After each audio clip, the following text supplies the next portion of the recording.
उत्तर प्रदेश में अपराधियों के लिए यमराज का बुलावा आ चुका है। मुख्यमंत्री योगी आदित्यनाथ का साफ संदेश है, या तो जुर्म छोड़ दो या फिर यमराज की फाइल पर दस्तखत करने के लिए तैयार रहो। पिछले महज एक हफ्ते के भीतर गाजियाबाद से लेकर जौनपुर, सहारनपुर और अलीगढ़ तक खाकी की बंदूकों ने वो कहर बरपाया है कि बड़े बड़े सूरमा मिट्टी में मिला दिए गए हैं। चाहे खोड़ा कांड का मुख्य आरोपी असद हो या फिर लाख लाख के इनामी बदमाश, पुलिस की गोलियों ने सबका हिसाब ऑन द स्पॉट कर दिया है। और फिर इसे इस माफिया को मिट्टी में मिला देंगे। सरकार ने इनको मिट्टी में मिलाने का काम करेंगे। यह तय है कि अगर बेटी और व्यापारी की सुरक्षा में सेंध लगाई तो सेंध लगाने वाले का इंतजार तो फिर यमराज ही करेगा, बाकी किसी को नहीं करना चाहिए। उत्तर प्रदेश एक ऐसा सूबा जहां अब जुर्म की मियाद और अपराधियों की सांसें दोनों खाकी की बंदूकों की जद में है। कानून को चुनौती देने वाले मवालियों का काउंटडाउन जारी है। खौफ के सौदागरों का गुरूर अब सीधे शमशान के सन्नाटे में तब्दील हो रहा है। ये नया उत्तर प्रदेश है जहां अगर बदमाशों की उंगली ट्रिगर पर उठी तो खाकी का जवाब सीधे उनका सीना चीर कर बाहर निकलता है।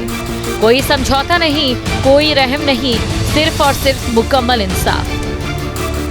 सल्तनत जुर्म को नेस्तनाबूद करने के लिए खुद सूबे के वजीर आला यानी मुख्यमंत्री योगी आदित्यनाथ ने मोर्चा संभाल लिया। देर रात हुई एक वर्चुअल चेकिंग ने यूपी पुलिस के आला अफसरों के पसीने छुड़ा दिए। राजधानी लखनऊ समेत गाजियाबाद, जौनपुर और वाराणसी के कप्तानों को सीएम के गुस्से का सामना करना पड़ा।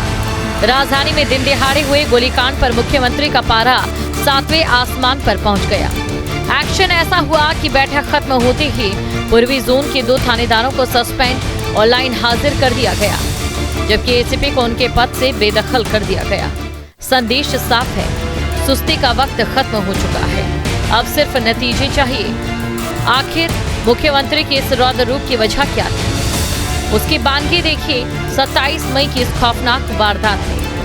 27 मई दोपहर करीब 1 बजे 43 वर्षीय प्रॉपर्टी डीलर संदीप सिंह की हत्या।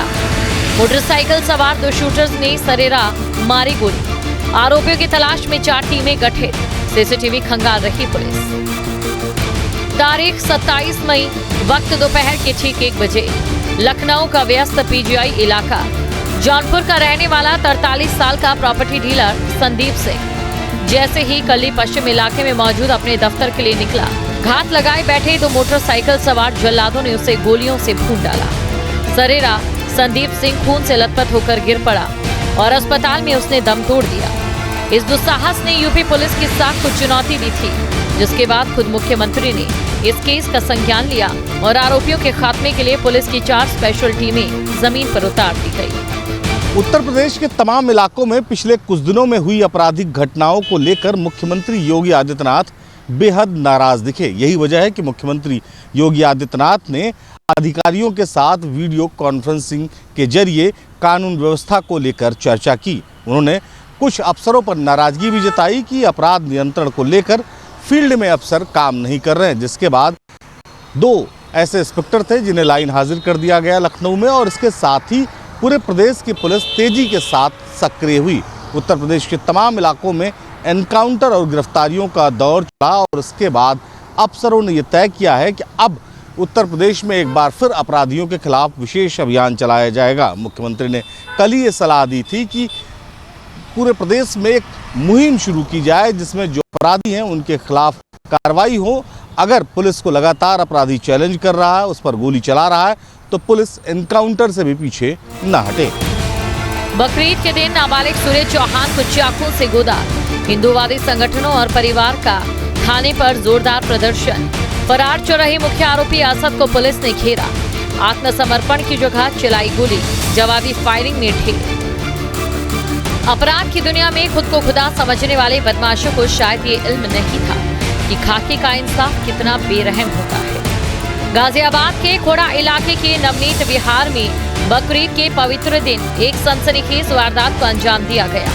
नाबालिग मासूम सूर्य चौहान की सरेआम चाकू से गोदकर बेरहमी से हत्या कर दी गई। इस कत्ल के बाद पूरे गाजियाबाद में उबाल था।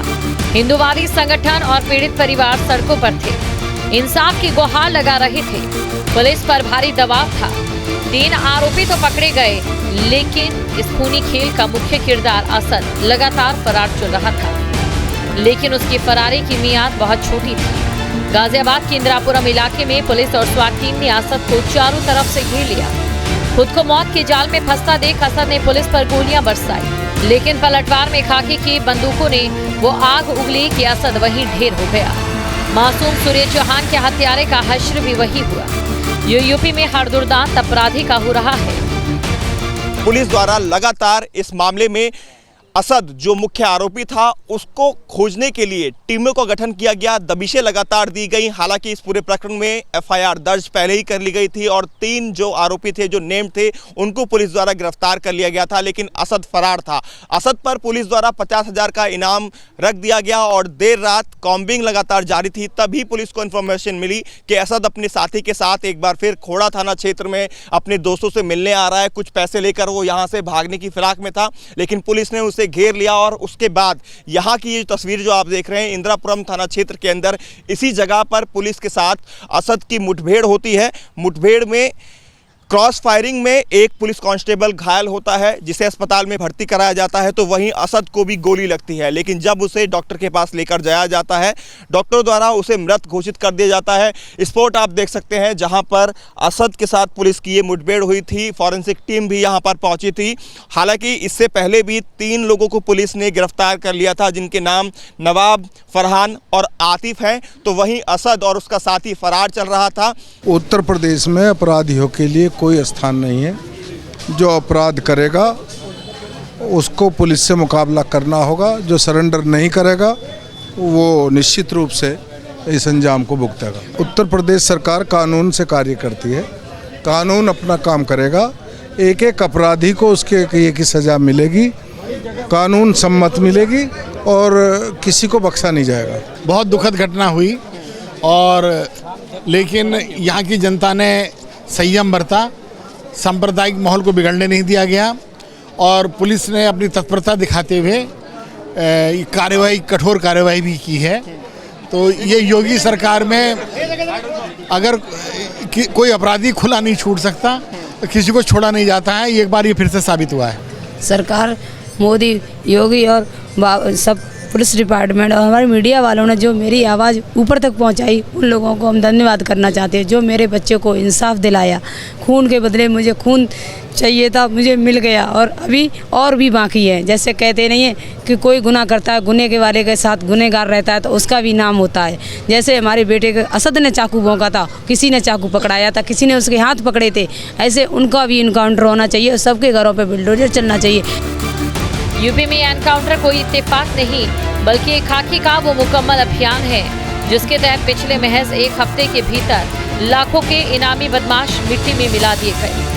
आइए आपको दिखाते हैं मौत का वो नया कैलेंडर जिसने अपराधियों की रूह कंपा दी। सहारनपुर 29 मई को इनामी एहसान थे। जौनपुर 25 मई को 1 लाख के इनामी रवि यादव का अंत। अलीगढ़ 24 मई को 75 हजारी रजा मोहम्मद और मुबीन थे। ढेर बदमाशों पर दर्ज थे मर्डर और लूट के 80 से ज्यादा केस। 29 मई 2026 की खौफनाक मुठभेड़। जगह थी सहारनपुर का सरसावा चितकाना इलाका। बिलखनी और डूमवाला मार्ग के बीच पुलिस चेकिंग कर रही थी, तभी खुद को घिरता देख शातिर बदमाश एहसान ने पुलिस टीम पर ताबड़तोड़ फायरिंग झोंक डाली। भयानक मुकाबले में सरसावा थाना प्रभारी इंस्पेक्टर प्रवेश शर्मा और हेड कांस्टेबल सोनू को 2-2 गोलियां लगी। पुलिस के जाबाज लहूलुहान थे, लेकिन उनके हौसले फौलादी थे। जवाबी कार्रवाई में पुलिस की गोली एहसान के सीने को चीरती हुई निकल गई। 25,000 का इनामी एहसान वहीं ढेर हो गया। हत्याकांड का मुख्य आरोपी और 1 लाख का इनामी रवि यादव पुलिस के हाथ से चढ़ गया। सराय ख्वाजा इलाके में जब उसका आमना सामना पुलिस से हुआ तो उसने आत्मसमर्पण के बजाय खाकी को चुनौती दी। मुठभेड़ में इंस्पेक्टर के हाथ में गोली लगी, लेकिन पुलिस की जवाबी फायरिंग ने रवि यादव को हमेशा के लिए खामोश कर दिया। हालांकि इस एनकाउंटर के बाद पोस्टमार्टम हाउस से लेकर घाट तक परिजनों ने खूब हंगामा किया। तीखी नोकझोंक हुई, लेकिन पुलिस का साफ स्टैंड था, जो कानून तोड़ेगा उसका अंजाम यही होगा। अब बात 24 मई की जब अलीगढ़ के अतरौली इलाके में एकाम के बाग में पुलिस ने खेतों में काम करने वाली बेबस महिलाओं से लूटपाट करने वाले दो कुख्यात दरिंदों रजा मोहम्मद और मुबीन को घेरा। इन दोनों पर 75,000 का इनाम था और दर्जनों मुकदमे दर्ज थे। मुठभेड़ में 2 सिपाही जख्मी जरूर हुए, लेकिन पुलिस की बंदूकों ने दोनों लुटेरों को वहीं के वहीं ढेर कर दिया। गाजियाबाद का असद हो या सहारनपुर का एहसान, जौनपुर का रवि यादव हो या अलीगढ़ के रजा मोहम्मद और मुबीन, इन सब ने कानून की धज्जियां उड़ाने की जरूरत की थी। लेकिन महज 6 दिनों के भीतर खाकी ने जो वज्रपात किया, उसने साफ कर दिया कि उत्तर प्रदेश की सरजमीन अब अपराधियों के लिए जहन्नुम बन चुकी है। यहाँ जुर्म की उम्र बहुत छोटी हो चुकी है। अगर पुलिस पर गोली चलेगी तो उसका जवाब सीधे सीने पर गोली से दिया जाएगा। या तो जराइम की दुनिया को छोड़ दो या फिर खाकी की गोलियों का सामना करने के लिए तैयार रहो, क्योंकि सूबे के सुल्तान का हुक्म साफ है। बदमाशों का मुकद्दर अब सिर्फ और सिर्फ एनकाउंटर है, या तो सरेंडर या सीधे यमराज से मुलाकात। News state. आपके मोबाइल पर तुरंत आएगी ब्रेकिंग न्यूज। स्क्रीन पर सबसे पहले दिखेगी बड़ी खबर। देश दुनिया की हर खबर एक जगह। अब आपके मोबाइल पर तुरंत फटाफट इंस्टॉल कीजिए न्यूज़ नेशन ऐप और रखिए खुद को अपडेट।